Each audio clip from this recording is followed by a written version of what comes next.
Inventory is the biggest liability that a retailer has. The more they have, the bigger the liability it is. Every retailer should walk through their store on a daily basis and ABC everything they see. A, that product is going to sell through at full price in the next 4 weeks. It's an A inventory. B, it's been here for 4, it hasn't sold. I'm going to have to give it a little bit of help. Change the way it's presented to get that sale. And then we have what we call our C inventory. And it happens when we open the box. We go, what the hell was I thinking when I bought this? That's 50% off, get it gone. You think about how retailers respond to inventory today. They don't actually respond. A lot of retailers don't respond to their inventory. They respond to their bank account. And so if their bank account's light, they put a sale on because they think they're going to generate cash. But the reality is they're probably not buying appropriately. And that's why sales are stalling. That's why they don't have cash. Retail is about the energy you have. Nobody buys from a store where there is no energy. It's quiet and dull and meek. They buy because of the energy. It lifts them up. That's why they come in.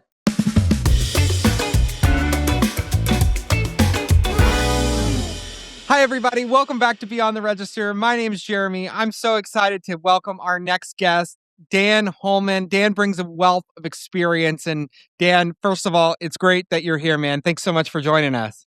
I am honored to be here, my friend. Honored. I'm excited.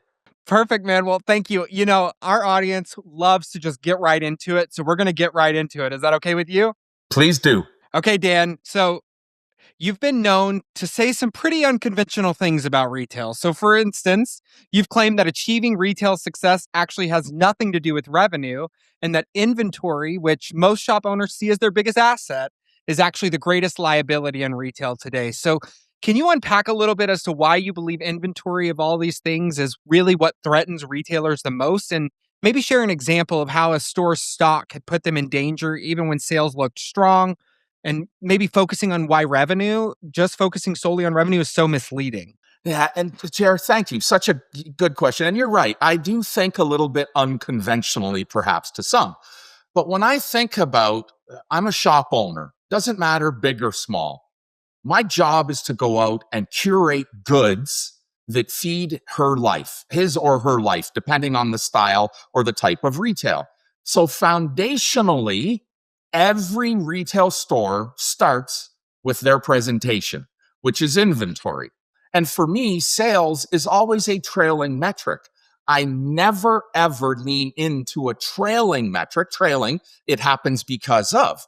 All revenue that happens in a brick and mortar store comes because of inventory, how we display our stores, how we curate these goods for our retailers. And so by not paying closer attention to inventory, we see overstocks and understocks. Now, in the world of independent retail, you and I both know this very well, it's about cash flow. And cash flow comes from inventory, not from sales. Right? If I have too much inventory, not the right inventory in the right categories that she's looking for, I end up stalling sales as a result of that, hence no cash. The same thing happens when I don't have enough inventory. If I don't have enough inventory, I'm missing business. And in the last 125 years, the only metric we can't count in retail is missed sales. We don't know what we don't know. And so by realigning ourselves to focus first on the house that I build, not the house that I sell, I have better results. And this is the pathway to achieving retail wealth. Retail wealth is all about your ability to convert your vision into dollars, which starts with the right inventory. Yeah. So maybe not super unconventional, but a different way, a different lens for us to look at our store. Absolutely.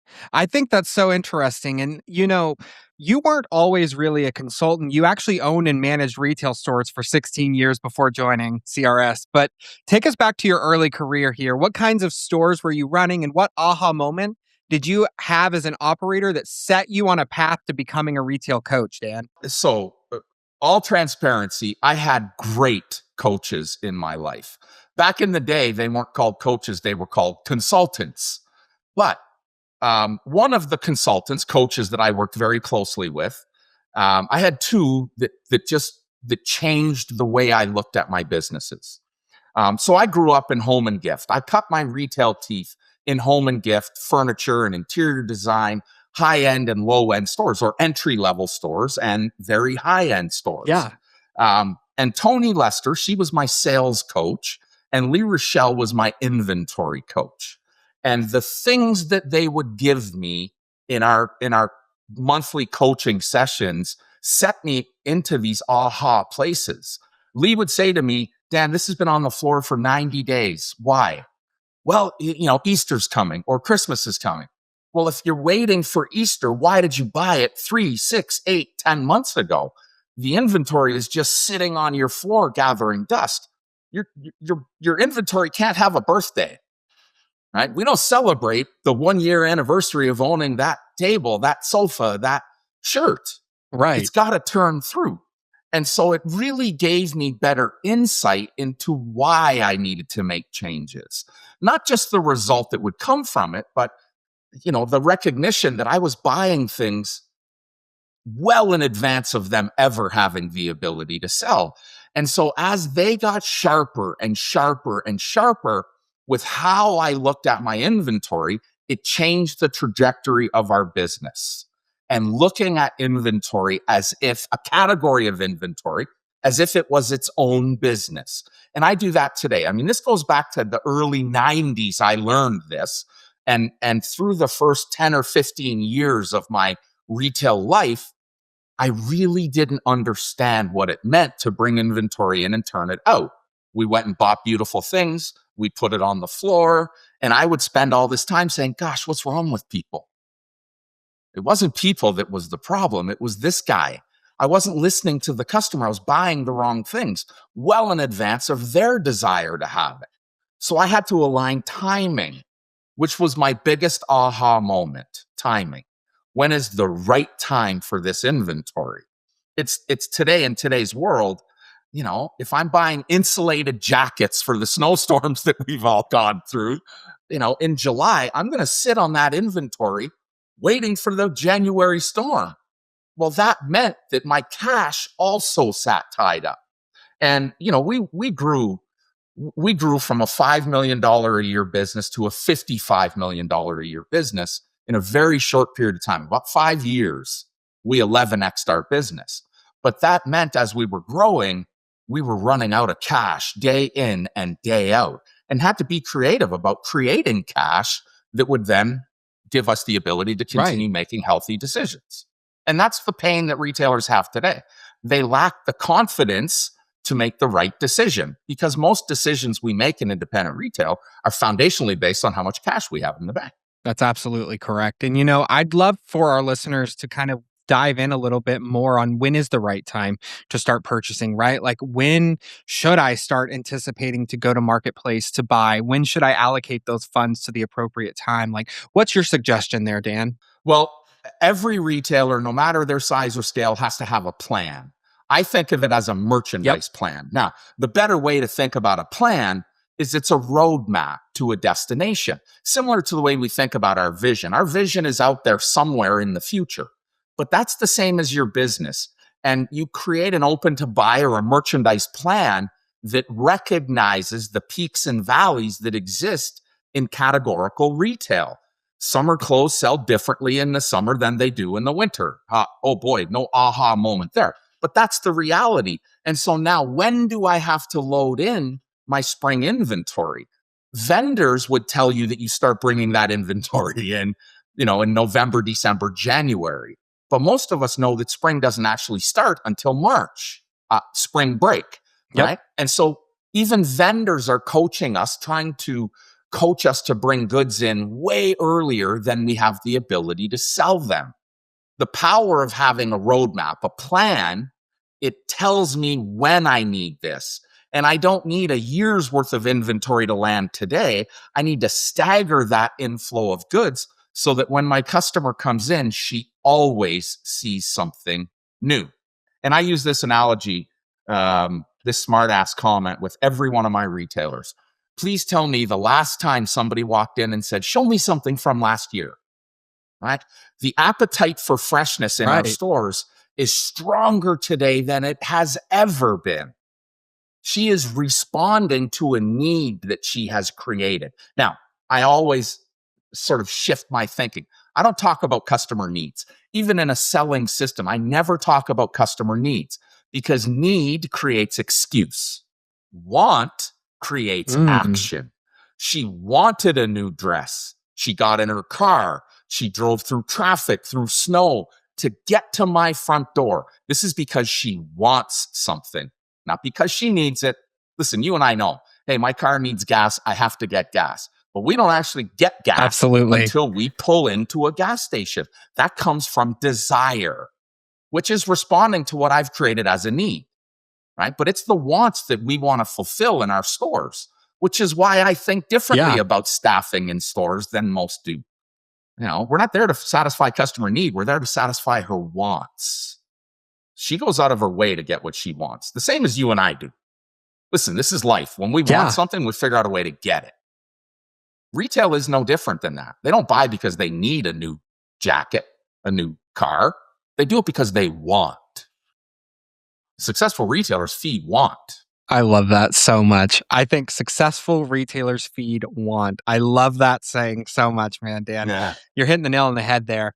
In my career, I've seen a lot of times where customers, you're exactly right. They go in, they have maybe a need for something, but they leave with their wants. And that's exactly, I've worked in fine jewelry. I've worked in cosmetics. I've worked in all different areas, and it's always the wants that win over the needs. So you're absolutely right. And being able to sell on those emotions too. That goes a long ways for a small business owner. But most retail problems aren't problems, they're clarity problems. That's what you've stated in the past. And you often talk about retailers chasing shiny objects instead of focusing on the fundamentals. So, what does boring clarity actually look like in a practice for a retailer? For me, boring clarity is looking at the same 5 numbers every single week. Those 5 numbers are my leading metrics. When I think about sales metrics, I never think about sales as a metric. Sales happen as a consequence, as a result of 3 other things that happen in their stores: traffic, conversion, and average sale. Traffic is how many people walk into or onto our store every day.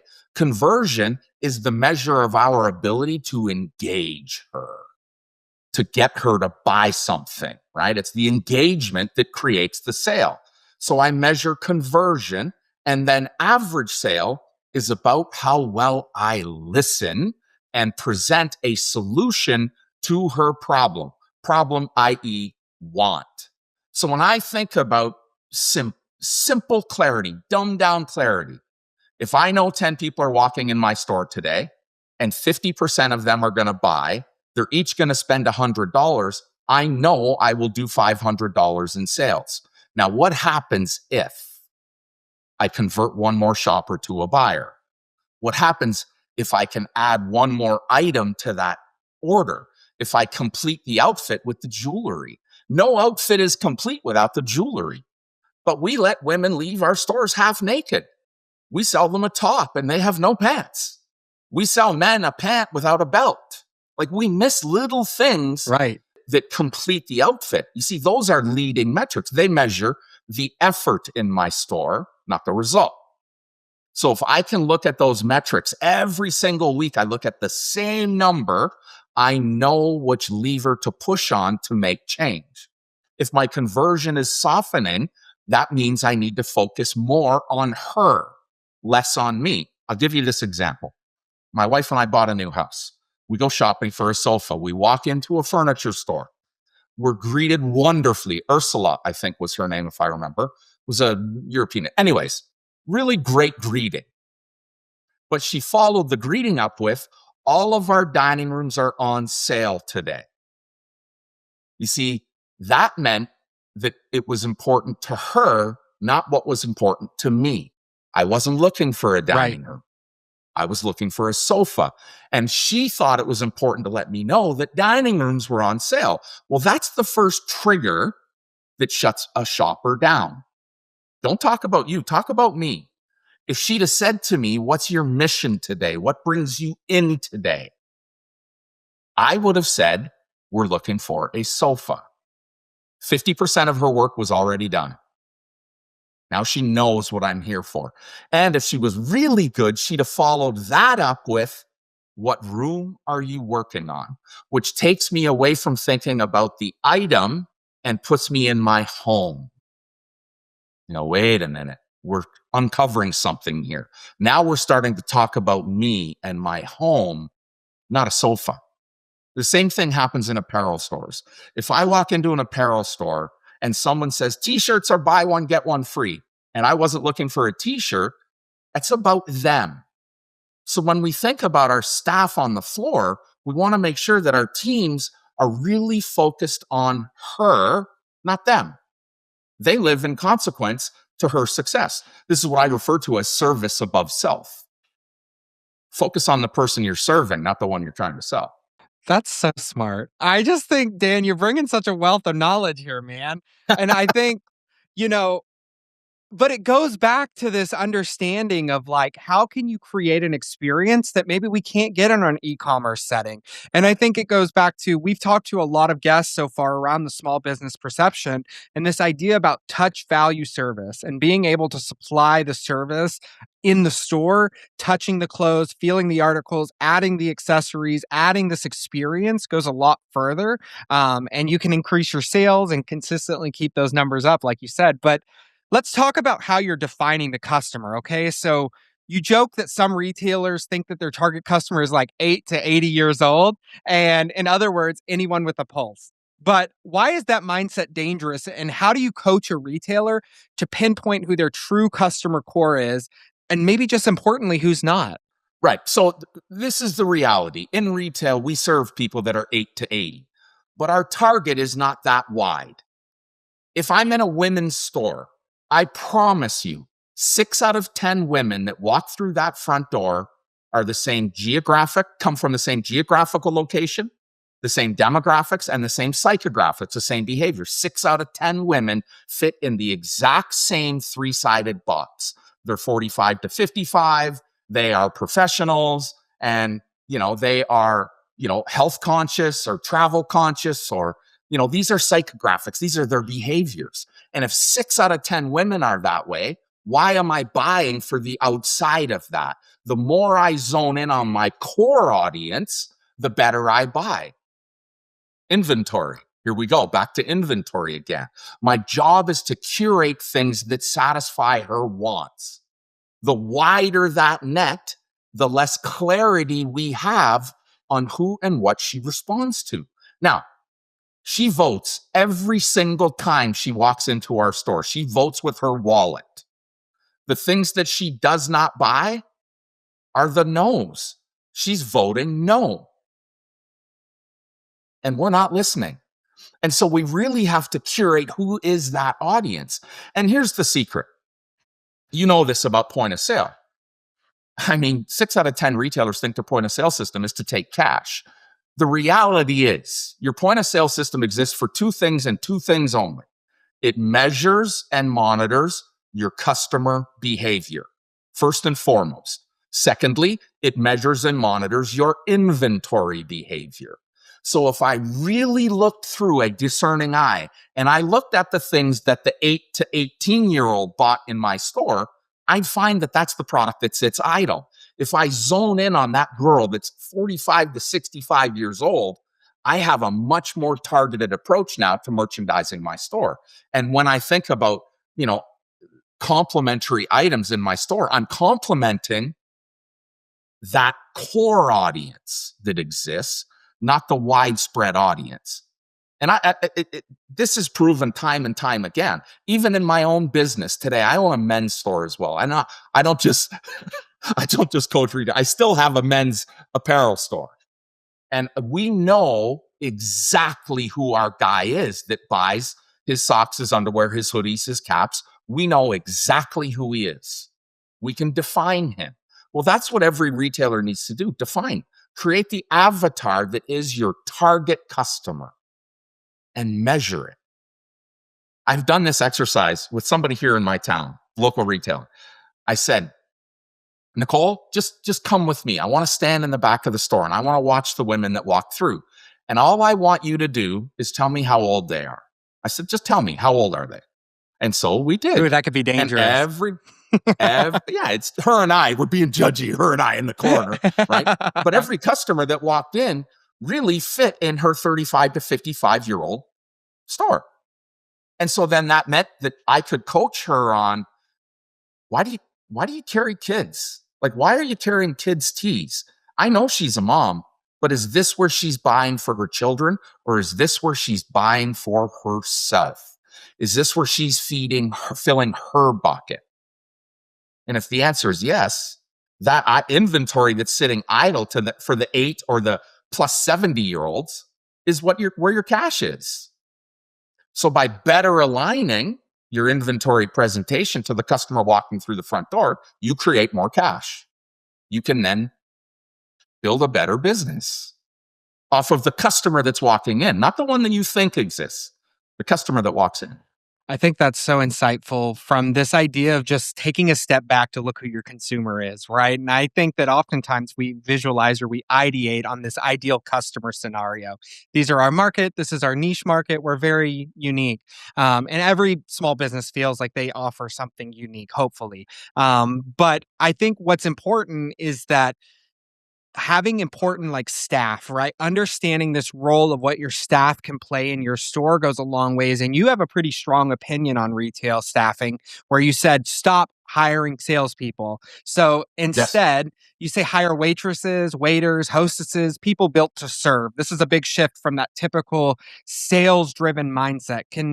So, Dan, I'd really love for you to explain a little bit why you believe that a service mindset beats a service mindset on the store floor.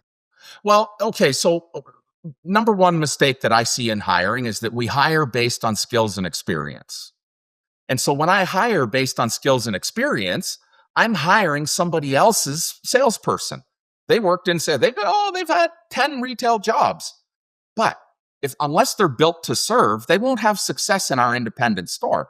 And the difference between built to serve and built to sell is about their core values or their guiding principles. When you think about walking into a hotel and you're greeted by a concierge at the hotel, they're there to serve you.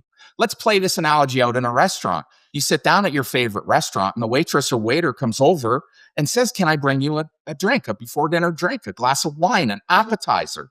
That's in fact selling, but it's done through the vein of service. When she comes back and asks you, how's your meal? Did you save room for dessert? That's an upsell, but it's done through the basis of service. You see, if someone's built to serve, they stop selling. I can teach the right people how to sell anything, the right people. Yep. So I always start when hiring about making sure that they're aligned with my core values. First and foremost, service above self. You believe in serving before you feel reward. Your reward is consequential to the service that you provide that person. And it exists in service businesses. In retail, it doesn't. We get a bad rap in retail because of the crap service that we get. And this is the secret. She's walking in our store based on the experience she had in the last store she was in. So when she walks in, head down on her phone, puts her hand up, stop. It's not because she doesn't want to be served. It's because she's had bad sales experience before. So by teaching our people to serve, we land in a better place. And retailers they're starting to get this, that hiring that person that's had 5 retail jobs in the past maybe isn't the best for my customer. We live in an experiential world. She's buying from us based on how we make her feel, not how much she pays for something. She comes back because of how we make her feel. If our objective is for her to look and feel her best in our clothing, in our furniture, in our ski suit, whatever it is, if our goal is to make her look and feel her best, it's about her, no longer about us. Yeah. Which is a paradigm shift in retail. Absolutely. So kind of going back to that small business owner, what are some traits that you would look for in a person? So you said self-service, so like service to self and really understanding that. But what are some other traits that if I'm a brand new business owner and I'm looking to first employ my staff, I met with a guest recently that mentioned that nobody cares about your business as much as the business owner. And and I think that that's true, but how do we ensure that the employees are living to the brand that we want to create? Jared, it's a good question. And it starts with your ability to share your vision. As a leader Yeah. in my business, I have to be able to share my vision. And it's not told by me, it's shared by me with everyone. And those people that can embody my vision, can see it for themselves, they have that ability based on their core values, their guiding principles. So when I make a hire, I start with my 5 core values: service above self. We're passionate about what we do. We embrace change. We're happy people. We're happy people, right? Let's start with hiring happy people, right? And until we hire happy people, we can't give happy service. Now, Jack Mitchell wrote a book a long time ago. Jack Mitchell is a famous menswear retailer. He wrote a book called Hug Your Customer. Hug Your Customer, one of the best customer service books ever written for business back in the 90s. But he got some pushback. And so he wrote another book that was called Hug Your People. Hug your people and they'll hug your customer. This is about us embracing her, how important she is, which goes back to this idea of service above self. So when I sit down and have a question or a conversation, with a new candidate or a potential hire, I want to know what their guiding principles are. I want to know what drives them. You don't have to be passionate about retail, but tell me what you're passionate about. If you have passion, passion leads the way. Now, let's take a step back. Think about every retailer you've ever talked to. Not a single one of them said, I'm going to go into business and become rich. They're following a passion, this lifelong dream that they've had, and they make decisions that are driven by their desire, their passion. I have to hire passionate people. If you're not passionate, you maybe shouldn't be here. Yeah. Right? It's like if you're happy. I mean, happiness is an essential ingredient to success, not the other way around. Sean Aker, probably one of the greatest psychology minds on the planet, will tell you that we've been lied to forever. We were told, get better grades, you'll become successful. Work harder, you get a better job, and you'll be successful. 100%. But the reality is, until you're happy, you will never be successful. And so I have to find people that are first happy. And it's something I ask my staff all the time. We grade our people on their values. Is he happy? Is she happy? Does she demonstrate happiness? No, it's grumpy. Okay, wait a minute. That can't exist in our environment. We're here to lift people up, not bring them down. So focusing on values ahead of skills is paramount. If you hire the right people based on their personality, their own guiding principles, we can teach them everything, because part of their makeup in that personality is this desire that they have to grow, to mature, to become better. They're a bit competitive. And so if we get the right people, we can teach them the processes. Remember, everything in retail is a process. Systems define outcomes. In my selling system, if I greet, I engage, I understand, I handle objections, and I close sales, I win. But I can teach people that if they're the right person. And at me, I just know the easiest pathway. I'm about low-hanging fruit. The low-hanging fruit are those waiters, waitresses, hospitality, staff that are people that are built to serve instead of people that are built to sell. She comes back to us over and over and over again, not because she got such a great price, but because she got great service. Somebody cared about me. And you've probably heard this saying before. Nobody cares how much you know until they know how much you care.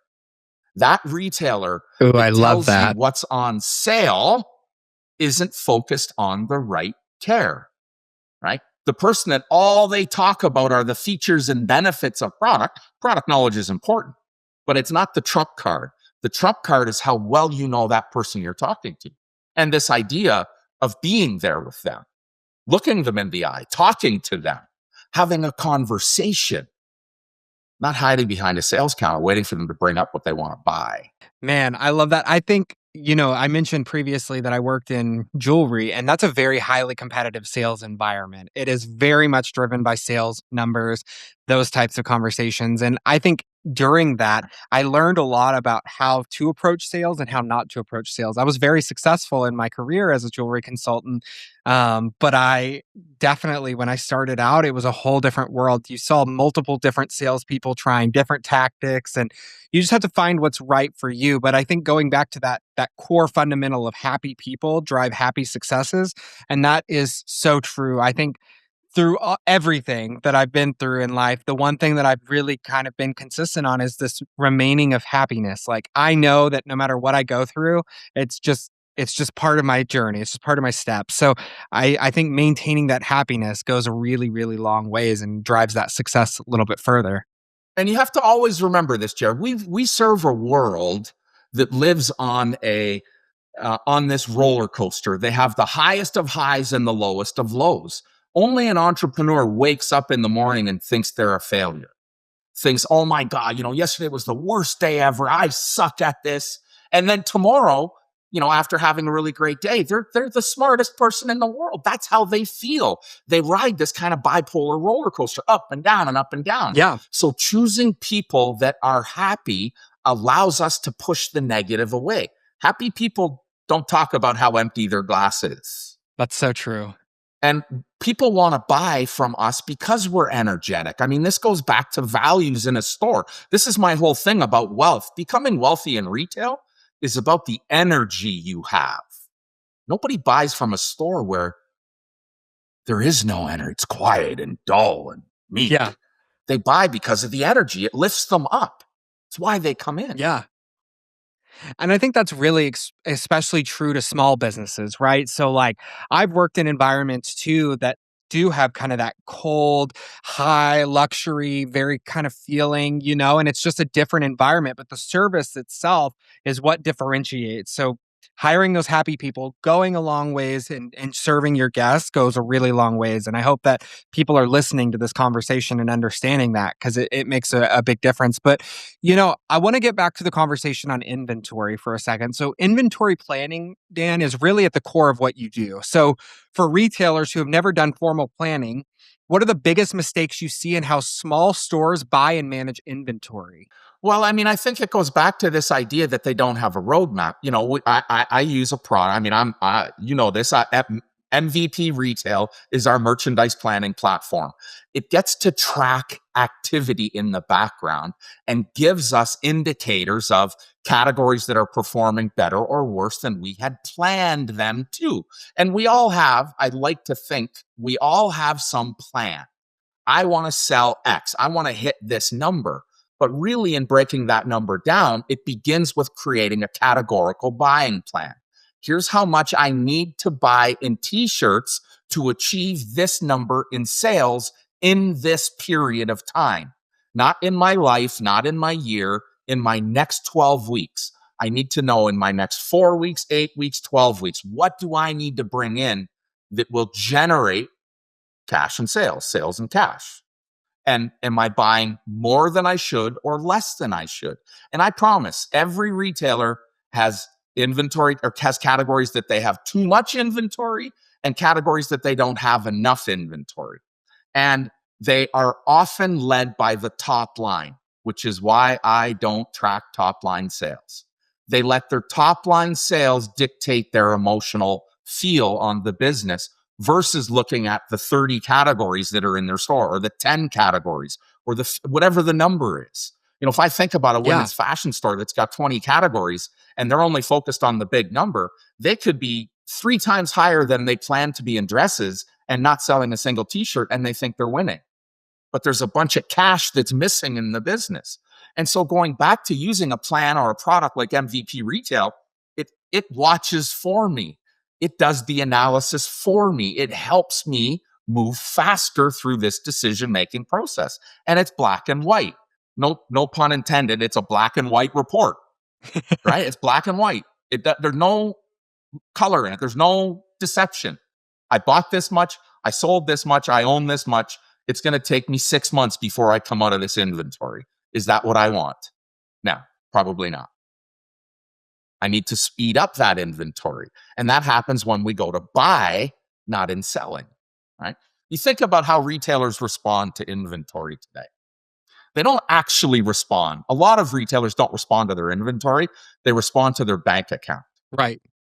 And so if their bank account's light, they put a sale on because they think they're going to generate cash. But the reality is they're probably not buying appropriately. And that's why sales are stalling. That's why they don't have cash. So having a product that allows me to lift the blanket up and go, okay, wait a minute. My New York City store, is on my sales goal, but 5 of these categories are way over inventoried and sucking up all my cash. The accountant Right. says, stop buying, you're over inventory. The merchant knows that I don't have size 10 jeans. I can't sell a size 10 if I don't have it. Mm-hmm. The plan looks after me. The plan says you need this much inventory to achieve this goal. And the result is cash, not inventory. Inventory is the biggest liability that a retailer has. The more they have, the bigger the liability it is. Right? And most retailers, when I say take markdowns, they say to me, but I'm going to lose money. I'm like, ooh, girl, you lost the money when you bought it. You're going to get money back now. Yeah, it's time to put that money back into the stock. That's such a good advice. And I think for a long time, though, only big retail chains had this access to these fancy texts and data and all of that. But you've noted that for the first time, independent retailers have access to these tools that were reserved for big chains, and you're excited about what that means. But what are some of those game-changing tools or technologies now available to the little guys, and how do you tangibly change an independent store's day-to-day or bottom line? Well, I mean, it's about applying this plan. So I use MVP. There's about 5 or 7 really decent planning organizations out there. We are MVP driven. We love what we do. The biggest difference between what we do for retailers and what we see others do is we create these what if scenarios. What if I buy like this? What will my cash result be? What if I don't do this? What will happen? Those tools were always available to the big guys that could afford Right. bigger tech. All right, Jared. Now, in today's world, tech is becoming more and more cost effective. Absolutely, with the rise in AI, we can get some intelligence out of that. But the reality is, AI will never tell me how much I can sell in my store because it needs human. AI can tell me a lot about the history, but I don't need a good history teacher. I need something that's looking at my recency and saying, hey, based on yesterday, this is what's going to happen today. And so we've created a tool that allows a retailer to see that and cost effectively see that. We can plug MVP into the back of their point of sale system, whatever POS system it is, and instantaneously have insights into their business that they've not had before. I mean, this is why, I talk about the power of point of sale. It is not about the ease of using a credit card type in your store. It's not about, creating a receipt for the customer. It's about tracking the performance of that inventory. Absolutely. How long have I owned it? When did it come? Where's it priced? And then making a comparison to success in my store. Most of us try to fix things that are broken. I don't. I look at what's working in your store and I replicate it. Because if I ask you, hey, why'd you do so well in this dress category, but you didn't in t-shirts? I'm looking for the success you had in dresses that I can replicate that fixes what's broken in t-shirts. Most of us don't know how to fix what's broken. But if we can look at what does work, we can replicate it. It's the same as looking at your sales numbers.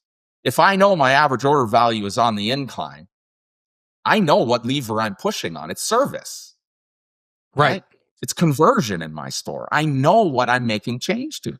And so having a crystallized plan that becomes your roadmap, I can look forward and say, look, this is where your cash is going to be next month. Here's where it's going to be next quarter. Here's where it's going to be on December 31st.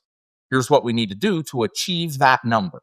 It is very much, educate, demonstrate, and then motivate. Educate. Here's what's happened. Demonstrate the change that we can make and motivate them with the cash that they can acquire.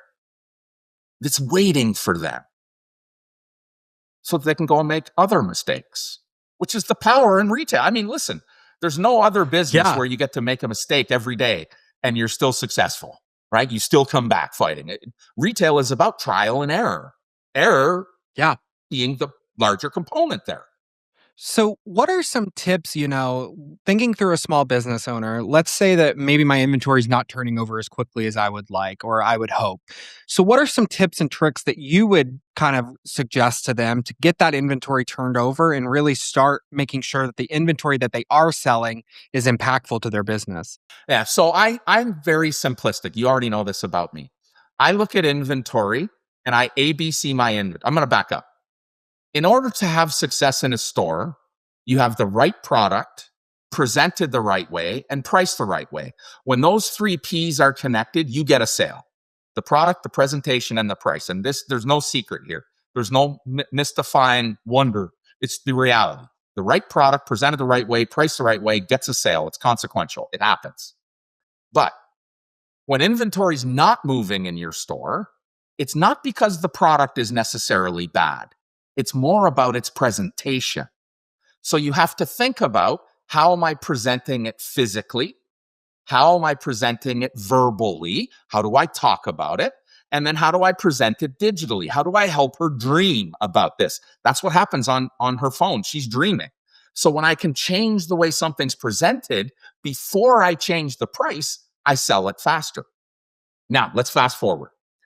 Every retailer should walk through their store on a daily basis and ABC everything they see. A, that product is going to sell through at full price in the next 4 weeks. It's an A inventory. B, it's been here for 4. It hasn't sold. I'm going to have to give it a little bit of help. That's where presentation steps in. Change the way it's presented to get that sale. And then we have what we call our C inventory. The C inventory is what the heck was I thinking? And it happens when we open the box. We go, what the hell was I thinking when I bought this? This doesn't We've all fit my been there. customer. Right. That's 50% off. Get it gone. The faster you take markdowns and get bad product out of your store, you're creating a customer there that we can measure and monitor, right? There's 3 kinds of customers in every store. There's the early adopters. 20% of your audience buys from you because they want what's new. They don't care how much it is. They want what's new. It's 20% of your audience. 60% of the audience is what I think about as the popular girl. She buys popular products. You come in and buy things that are popular. That's the core of your audience. They buy a little on discount. They buy a little at full price. They buy what's popular. And then we have our sales seagulls. That's the bottom 20% of your customers. I say sales seagulls. They clean up the leftover fries and we love them. They come in and they're motivated to buy because of the price. Well, the faster I put those goods on markdown that I identify as C product, I'm actually feeding that lovingly sales seagull customer in my store. Now I have something to talk to her about. So if I'm constantly looking at my inventory and going A, B, C, A, it sells, I don't have to do anything. B, I'm going to re-merchandise it. C, what the hell was I thinking? It gets that 50 off and gone. What was I thinking is inventory that's been sitting in your store and not sold for 12 weeks. Yep. Depending on the number of people that walk through your store, that's hundreds of people that have voted no on it. And it sits there in the rack with the same price tag on it that you put on it back in October. That needs to be 50 off and turned into cash. Yeah. Right? ABC your inventory. And it doesn't matter the size or scale of the retailer. Just walk through your store and go find 10 items that are C items in your store. Mark them at 50 off and watch how fast they go. They feed us very specific customer. That's so inspiring, though. Like, knowing your customer base goes a really long ways, right? Like, playing into this idea of 60% popular girl, having those products that sell, TikTok famous, those types of products that Yes. have a short turn tenure. That's really, really intelligent. And I think the what I really loved was that you didn't immediately lead with price. Oftentimes people No. think that the first thing that I can do to get this inventory out is pricing, but you brought up presentation. And we've talked to some guests in the past around how important presenting the product can be. It tells a story, it creates an emotion. You tie your feelings to that presentation, which is why Christmas is such a successful time. If you think about all the presentations that these products go through for Christmas time, rebranding, all of these things. But if you could wave a magic wand though, and you could change one thing about how independent retailers operate, what would it be and why? Ooh, that's such a big question. If I could change one thing about independent retail, it would be the lens they look at their business through. Stop looking at sales. Sales is not the answer. Start looking at the effort that you make in your store every single day. I mean, presentation is about effort, Jared. How your store is merchandised is about the effort you put into the presentation. Focus first on the presentation in your store. Then focus on how you serve your audience, not how much she buys. If you stop counting top line sales, you will sell more. If your emphasis changes and you focus on the effort that goes into making a sale, you will grow your sales volume. Stop focusing on top line sales. It's such a mistake. It's consequential. You can't change it. Somebody says to me, Dan, there's no way I can sell $25,000 today. I'm like, you're right. There's not. There's not. But you can serve 50 people that are walking in your store today. And to the degree you serve them, they're going to buy more. And let's just do the math. Traffic times conversion times average sale is your sales volume. It's consequential. That's why I talk about leading metrics.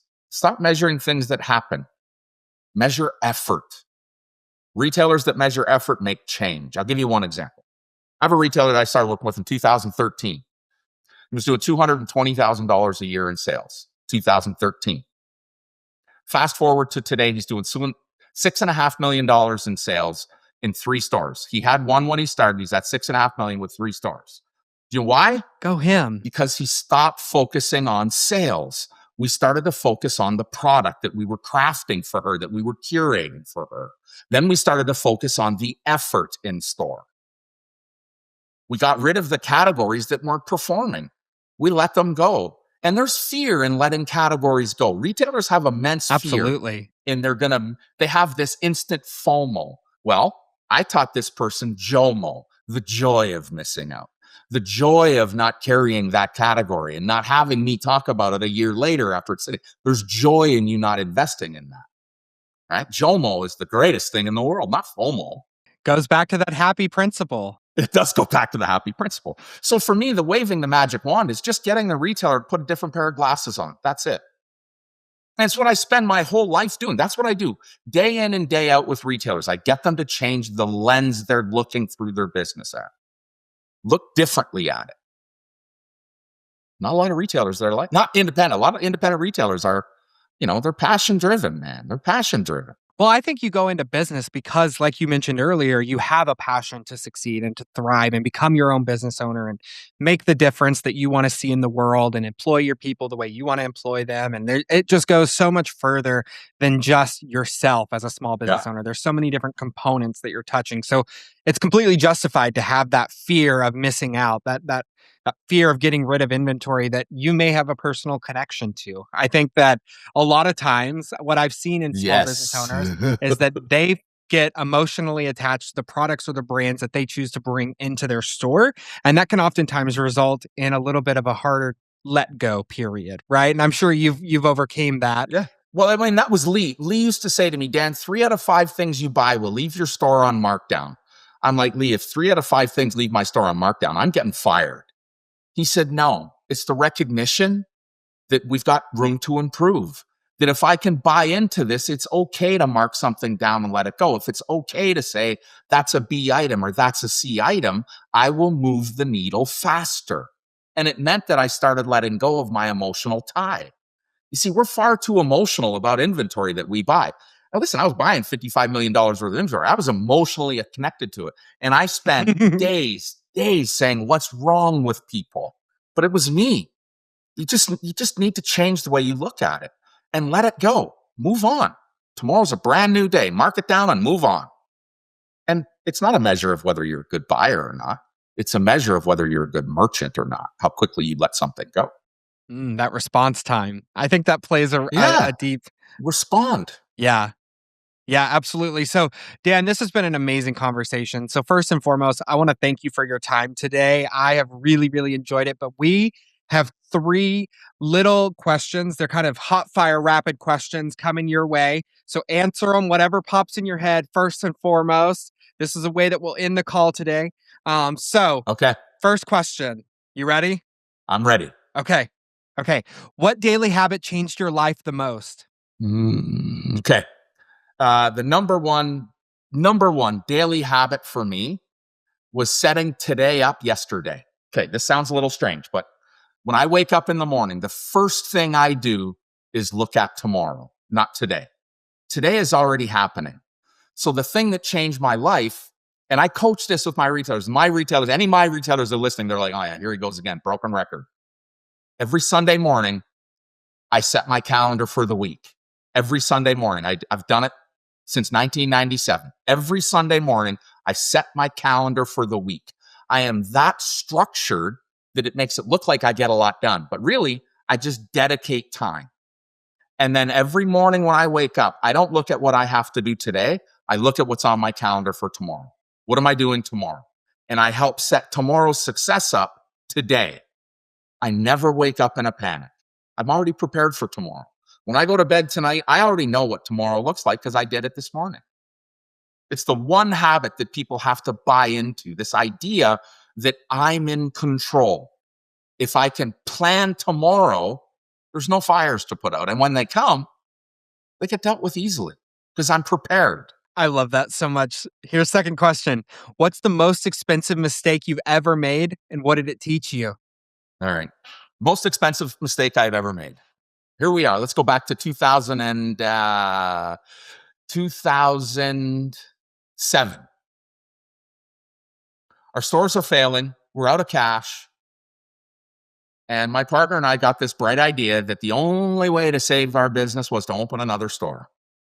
And so we started down this path of just opening stores, and it created this massive amount of mistakes because we thought that selling was our mistake. 2008 was 2003, not 2007. That we thought selling was the correction. Let's add another store. We can sell more. We can get more people in. No, it was all about how we were buying. The most expensive mistake I ever made was continuing to open stores when I knew that was not the answer. That's a good one. Opening store after store to solve a problem of cash. I didn't know what I know now about inventory then to the same degree. And the example, back then, there was no such thing as inventory planning. We used, purchase advice tools, road days, how long, but not really a good merchandise plan in our business that exists today. Yeah. Hundreds and hundreds of thousands of dollars later to find out it didn't improve our cash.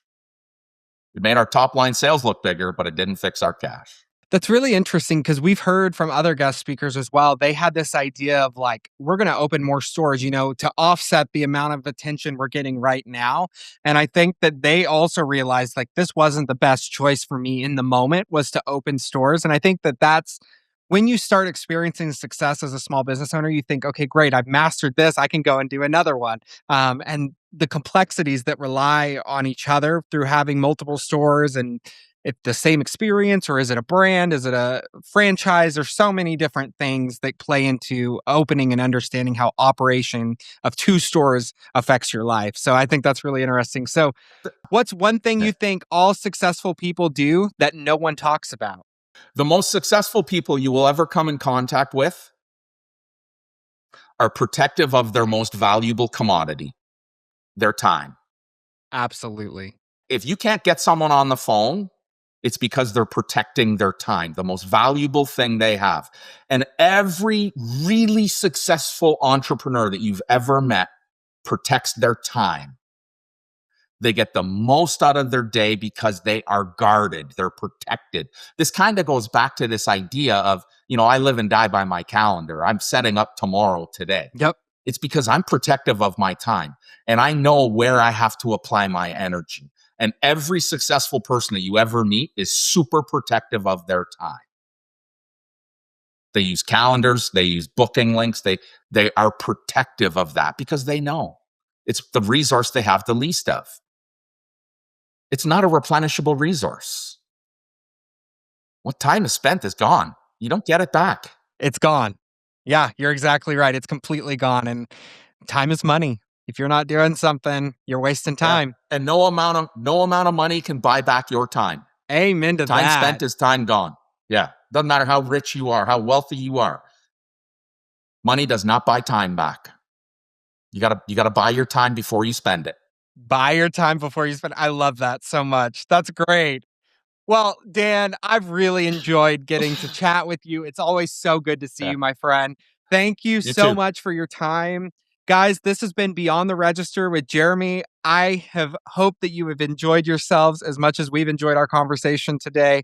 If you like what you're hearing, go ahead, follow us on Instagram, on LinkedIn. There's all different types of ways that you can follow with our journey on Beyond the Register. So Dan, one more time, thank you so much. Have a great day, and we'll see you on the next one. All right, brother. Talk to you soon. Bye, Dan. Beyond the Register is sponsored by Genius, the modern point-of-sale system from Global Payments designed for retailers. Genius helps you reach your most important goals, whether that's simplifying your operations, tracking inventory, managing customer insights, or taking payments wherever your business takes you. To find out more, visit globalpayments.com/genius.